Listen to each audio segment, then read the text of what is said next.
하둘셋. 안녕하십니까. 사마열혈입니다. 송덕수 교수님저 제10판 신민법 강의 1566페이지 로마자 3번의 화해 효력 보겠습니다. 사마열혈 TV 7차 추천을 부탁드리고 유튜브 구독을 권합니다. 양가를 간의 법률관계를 확정하는 효력.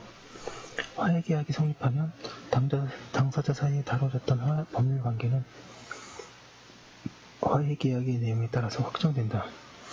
그러나 확정되는 것은 다툼의 대상이 되어 합의한 사항이 하나며 당사자가 다투지 않았던 상황이나 화해의 전제로서 서로 양해하고 있던 사항은 그렇지 않다. 양가로 이번에 화해의 창설적 효력. 화해에 의하여 법률관계를 확정하는 것은 창설적이다. 즉 종류의 법률관계가 어떠했는가를 묻지 않고 화해에 의하여 새로운 권리의 상실이 있게 된다. 민법도 화해의 창설적 효력을 규정하고 있다. 다만 규정은 임의 규정이어서 당사자가 다른 특약을 하면 그 특약이 유효하다. 금융기관들 사이에 채무자인 기업의 부실 징후가 발생한 경우에 법원이 관여하는 법정 행위 절차에 들어가는 대신에 주채권 운영 주도에 기업 개선 작업에 착수하여 당해 기업에 대한 채권 금융기관들로 구성된 협의회를 소집하여 채권의 기준 4분의 3 이상의 채권을 보유한 채권금융기관의 찬성으로 채권 재조정 등의 내용과는 기업 개선 작업 등을 의결하고 나아가 주채권은행이 협의회 소속 다른 채권금융기관들의 대리인 겸 본인으로서 당해 기업과 사이에 이와 같이 확정된 의결 내용을 이행하기 위한 기업 개선 작업을 체결하는 방식을 일종의 사적 정리에 의한 사전 합의가 이루어진 상태에서 채무자인 특정 기업에 대하여 부실 징후가 발생하여 주채권은행이 사전 합의된 바에 따라 관련된 채권금융기관들의 협의회를 소집하여 기업 개선 작업안을 의결하고 있어 주채권은행과 당해 기업과 사이에 의결사항의 이행을 위한 기업 개선 작업 약정이 체결된다면 이는 이와 같은 사전 협의에 따른 것이어서 달리 무효로 볼 만한 특별한 사정 없는 그 약정에 따른 채권 재조정 등 권리 변경의 효력은 채권금융기관 협의회 등의 구성으로 하여 결의에 참여하여 기업 개선 작업안에 반대한 채권금융기관에도 당연히 미친다고 할 것이다. 그리고 이와 같은 사적 정리 절차에 따른 기업 개선 작업 약정은 민법상 화해계약의 유사한 성질을 갖는 것이어서 채권금융기관들이 양보한 권리는 기업 개선 작업 약정의 효력이 발생한 시점에 소멸하고 당해 기업 등은 그에 가름하여 그 약정에 따른 새로운 권리를 취득하게 되는 것이므로 보통 채권금융기관들이 기업 개선 작업 1567페이지 법의 성공을 기다리면서 양보를 하기 마련이라고 하더라도 채권금융기관들과 당해 기업 사이의 기업 개선 작업의 중단이 기존 양보한 권리에 미치는 효과에 관하여 달리 특별한 합의를 하였던 경우를 제외하고는 기업 개선 작업이 중단되었다는 사정만으로 채권금융기관들이 종전에 양보한 권리가 당연히 되살아난다고 할 수는 없고 이처럼 양보한 권리가 되살아나지 아니하여 채권금융기관들이 그만큼 손해를 보게 되어 채권금융기관 협의회의 구성원이 아닌 다른 채권자들과의 사이에 불균형이 발생한다고 하더라도 이는 채권이 관여하는 법정 정리 절차 대신 사적 정리 절차를 선택할 때에 이미 감수하기로 한 위험이 현실화된 것에 불과하여 결론을 달리할 만한 사정이 되지 못한다.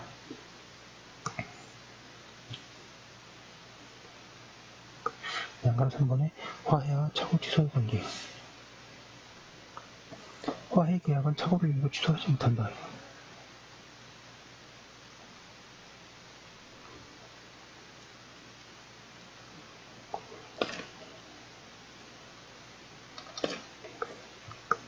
그러나 화해 당사자의 자격 또는 화해의 목적인 분쟁의 사항에 착오가 있을 때에는 취소할 수 있다.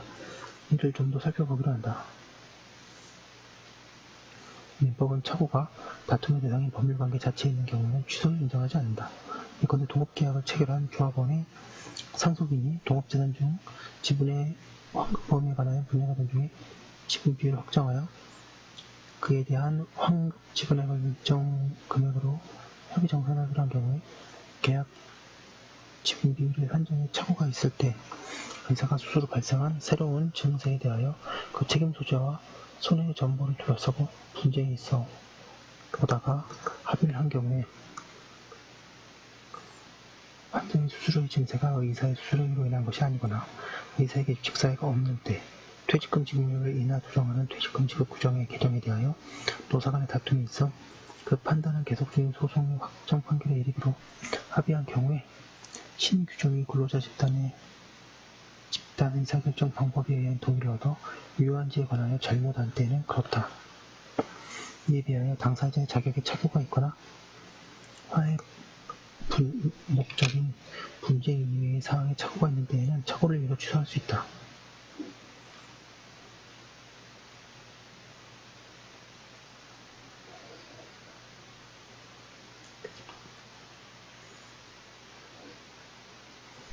판례는 화해의 목적인 분쟁 이외의 사항이란 분쟁의 대상이 아니라 분쟁의 전제 또는 기초가 된 사항으로서 쌍방 당사자가 예정한 것이어서 상호 양보의 내용으로 되지 않고 다툼이 없는 사실로 양해된 사항이라고 한다.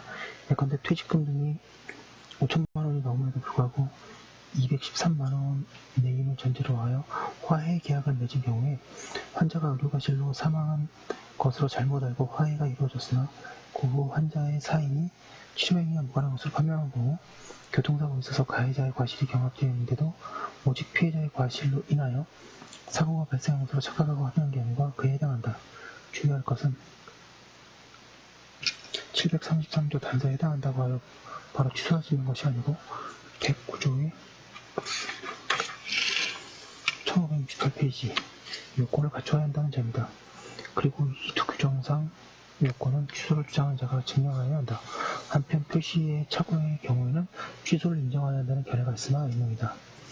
한편 화해 계약이 사기로 인하여 이루어진 경우에는 화해의 목적인 분쟁에 관한 사항이 착오가 있는 때에도 제110조에 따라 이를 취소할 수 있다.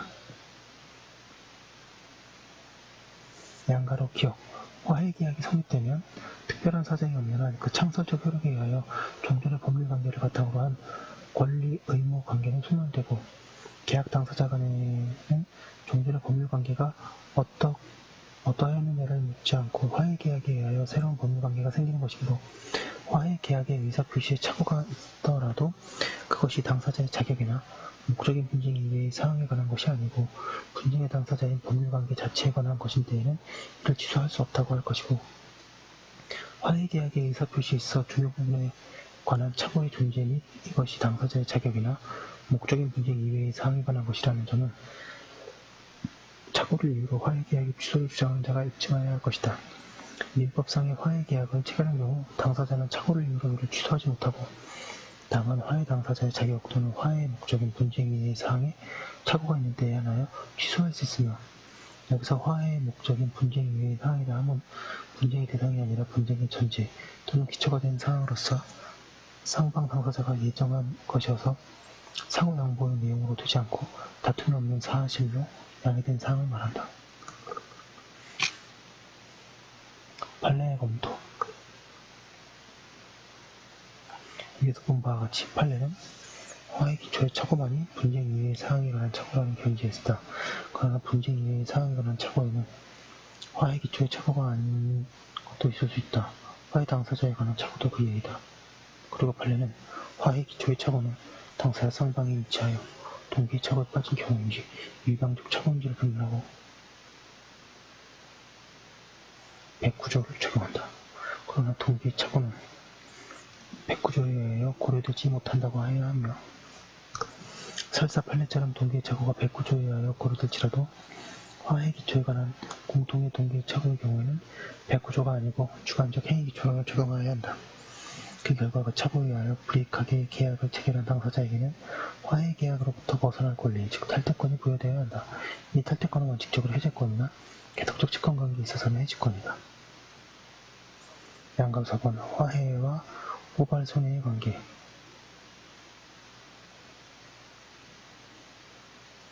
방가를 1번에 교통사고의 피해자가 후유증이 없는 것으로 생각하고 일정 금액을 받으면서 나머지 손해배상 청구권을 포기하는 합의를 하였는데 그 후에 후유증이 생겨서 오래 치료를 받고 그래도 완치되지 않아 불구자가 된 경우에 후발 손해가 생긴 경우에 피해자는 더 이상 손해배상 청구를 할 수 없는 지가 문제된다.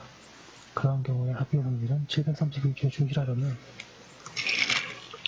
1569페이지. 서로 양보하고 있는지 이유에 따라서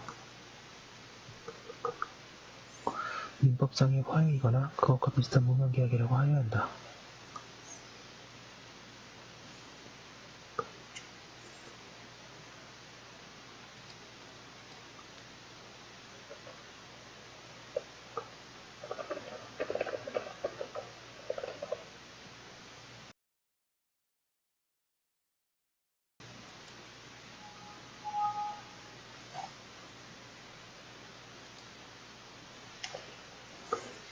방가로 이번에 이에 따라서 판례는 엇갈리고 있고 학설도 대립한다. 양가로가 판례는 적은 예외가 있긴 하나 많은 판결에서 합의 해석에 대해 피해자를 구제하고 있다. 그 가운데 손해배상 청구를 포기하는 합의는 합의 당시에 예상할 수 없었던 적극적 치료비나 후유증으로 인한 손해배상 청구권까지 포기하는 취지로 볼 수 없다고 하는 경우가 많다. 1980년대 후반에는 모든 손해가 확실하게 파악되지 않는 상황 아래에서 조급하게 적은 금액을 받고 이와 같은 합의가 이루어진 경우에는 이와 같은 결과를 인정하는 판결도 나왔다. 그런가 하면 다른 한편으로 그 합의가 손해 발생의 원인인 사고 후 얼마 지나지 않냐고 손해의 범위를 정확히 확인하기 어려운 상황에서 이루어진 것이고 후발 손해가 합의 당시 사정으로 보아 예상이 불가능한 것으로서 당사자가 후발 손해를 예상하였더라면 사회통념상 그 합의 금액으로서는 화해하지 않았을 것이라고 보는 것이 상당할 만큼 그 손해가 존재한 것일 때에는 당사자의 의사가 이러한 손해에 대해서까지 그 배상 청구권을 포기한 것이라고 볼 수 없다고 하는 기준을 제시하기도 한다. 그리고 마지막 것이 현재의 주류 판례이다. 판례는 합의서의 권리 포기 문구가 단순한 예문에 불과하다고 한 적도 있고 권리 포기에 관한 합의의 성립을 부정한 것도 있다. 그 밖에 신체의 침해가 발생한 경우에 피해자가 장래에 들 치료기간, 치료비, 후유증 등을 예상하지 못하고 합의한 경우에 관하여 여러 번 착오를 이유로 합의를 취소하고 인정하였다. 양가로 기억, 불법 행위로 인한 손해배상에 관하여 가해자가 피해 당사자 간의 피해자가 일정한 금액을 지급받고 그 나머지 청구를 포기하기로 약정한 때에는 그 외에는 그 이상의 손해가 사후에 발생하였다는 의미로 위에서 본 합의 금액을 넘은 손해배상 청구를 하는 것을 이유로 줄 수는 없다고 보는 것이 마땅하다고 하겠으나 모든 손해가 확실하게 파악되지 않은 상황에서 조급하게 적은 금액을 받고 이와 같은 합의가 이루어진 경우에는 그 합의 당시 피해자가 포기한 손해배상 청구권은 그 당시에 예측이 가능했던 손해에 대한 것뿐이라고 해석해야 할 것이지 당시에 예상할 수 없었던 적극적 치료비나 후유증이 그 후에 생긴 손해에 대해서까지 배상 청구권을 포기했다고 해석할 것은 아니다. 양가로 이은 불법 행위로 인한 손해배상에 관하여 가해자가 피해자 사이에 피해자가 일정한 금액을 지급받고 그 나머지 청구를 포기하기로 합의가 이루어진 때에는 그 후 그 이상의 손해가 발생하였다고 하여 다시 그 배상을 청구할 수는 없는 것이나 다만 그 합의가 손해 발생의 원인인 사고 후 얼마 지나지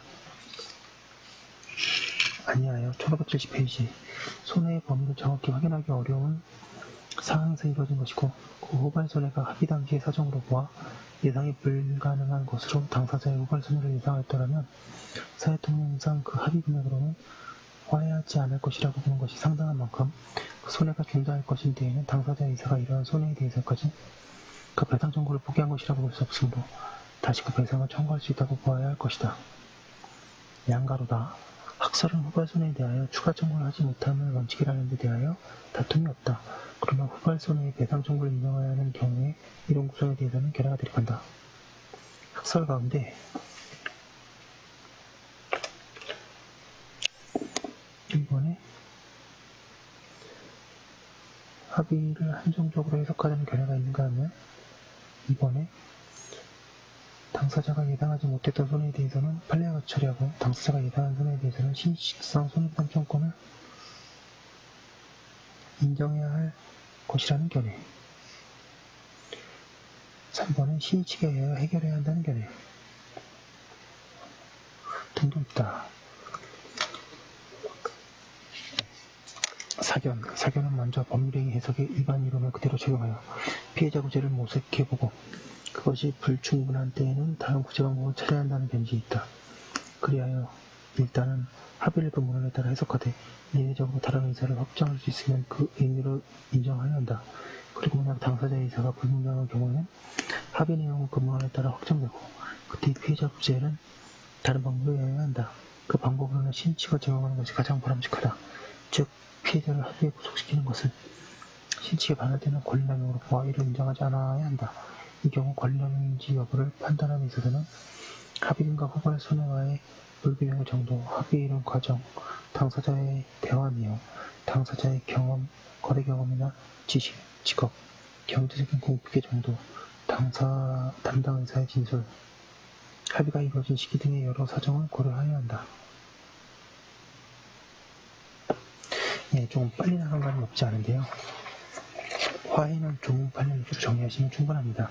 그럼 잠깐 저도 기출문제 풀고 조금 이따가 다시 오겠습니다. 감사합니다.